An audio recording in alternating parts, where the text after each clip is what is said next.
Os anos 70 é a grande fase. No meu juízo, é a grande fase. Todos os grandes temas da sociologia latino-americana e do debate brasileiro cruzaram aqui. Aqui se produziu discussão sobre marginalidade, que era quente na América Latina. Aqui se produziu a discussão sobre o declínio da fecundidade, porque o fantasma malthusiano estava aí, não é? O SEBRAP enfrentou. Aqui se produziu, de forma bastante discreta, uma interpretação da teologia da libertação. Não é? O SEBRAP tinha um grupo de estudos de religião, num centro de ateus, conduzido pelo Cândido Procópio, que tinha sido frade dominicano. Aqui se produziu a discussão que o Fernando Henrique conduzia sobre os limites da democracia, do autoritarismo, não é? E sobre a economia brasileira, que era um tema que eu e Paul Singer, sobretudo, trabalhávamos. Aqui se produziu discussões sobre a nova fase da agricultura brasileira. Vinícius Caldeira Brant orientou os estudos os primeiros estudos sobre a industrialização da agricultura no Brasil. Foi muito interessante e muito fecundo esse período. O segundo período eu divido de 80 a 90, né? Que eu parti em dois porque eu saí durante 2 anos, fiquei fora do Brasil. Bom, aqui se produziram a revista que está aí até hoje, com 3 fases também, não é?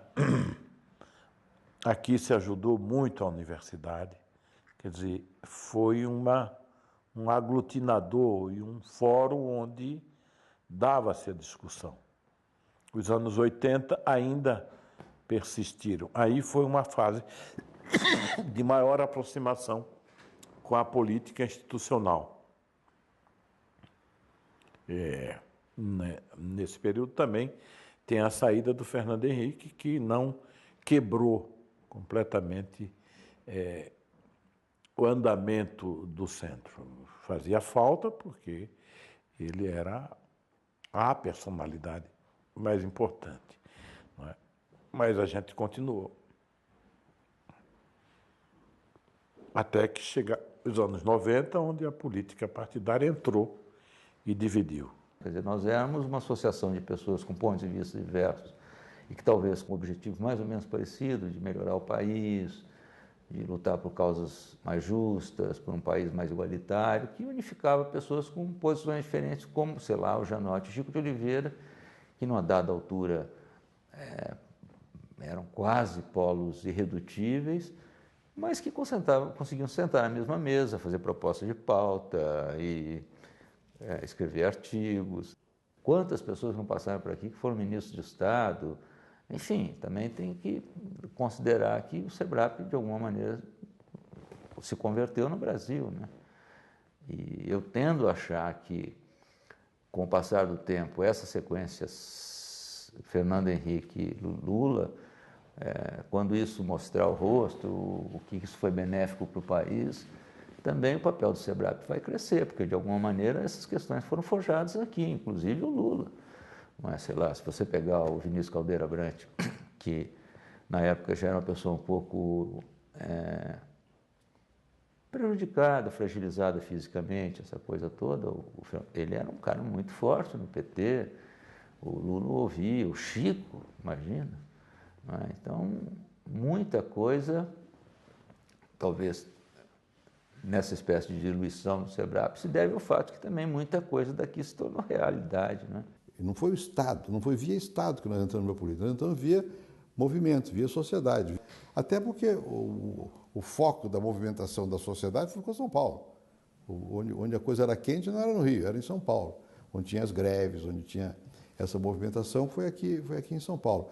Mas nós entramos via greve, via movimentos, via protesto. Eu tive uma socialização para a política, por causa do meu pai, minha família, não sei o quê. Eu sempre acompanhei os processos políticos e tal. Agora, a carreira eu não fiz carreira, eu dei um salto. Esse salto é por causa do momento histórico. Por isso que não se repete. O Lula deu um salto também.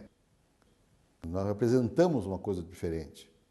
Bem ou mal representamos, queiramos ou não, comparado com o estilo de carreira política anterior e mesmo com o que os anteriores representavam como ligação com a sociedade, nós representamos outra coisa. Se você olha a cena brasileira dos anos 80 aos anos 90, ela é toda conduzida pelos movimentos e o PT, de alguma forma, empalma esses movimentos. Você impõe a agenda ao adversário. A agenda é aquilo que saiu na Constituinte de 88.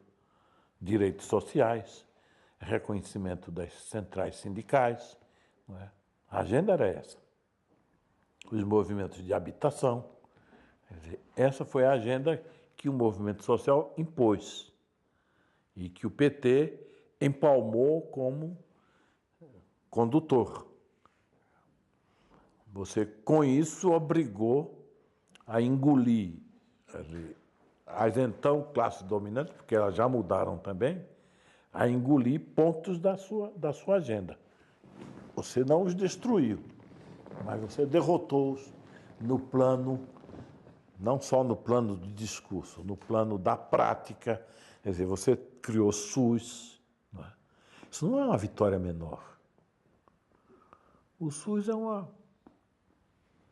Quase que ia dizer num palavrão. O SUS é uma enorme vitória, gente. O SUS é uma coisa que só tem paralelo com as conquistas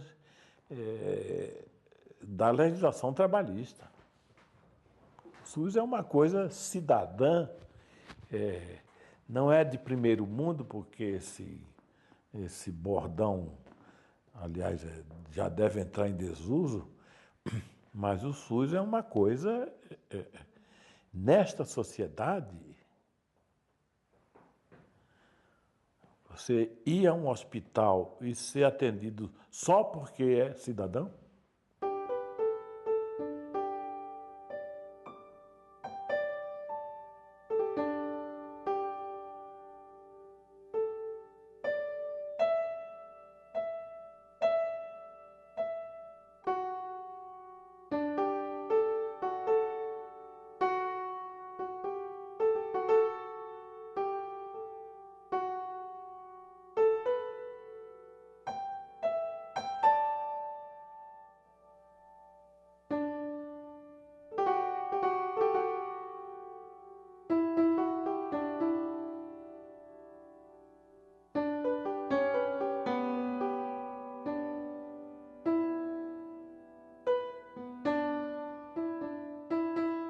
O impeachment do Collor realmente fez uma mudança que acabou abrindo as portas para o Fernando Henrique se tornar presidente por 8 anos, implantar o Plano Real e muito mais do que isso.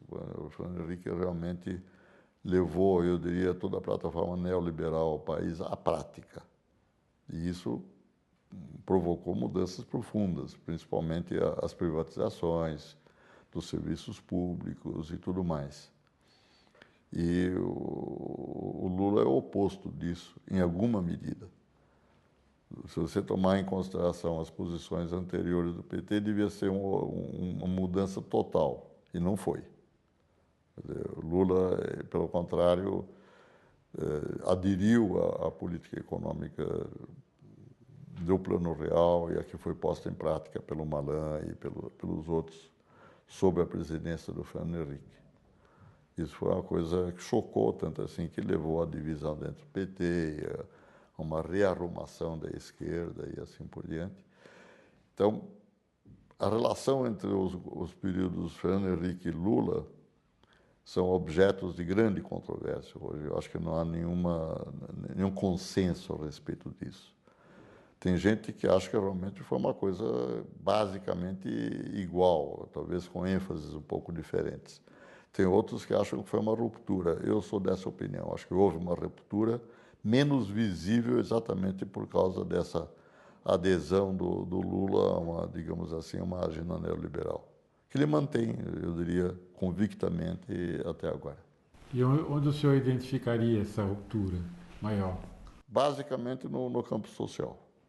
A própria criação da Secretaria Nacional de Economia Solidária é parte dessa ruptura.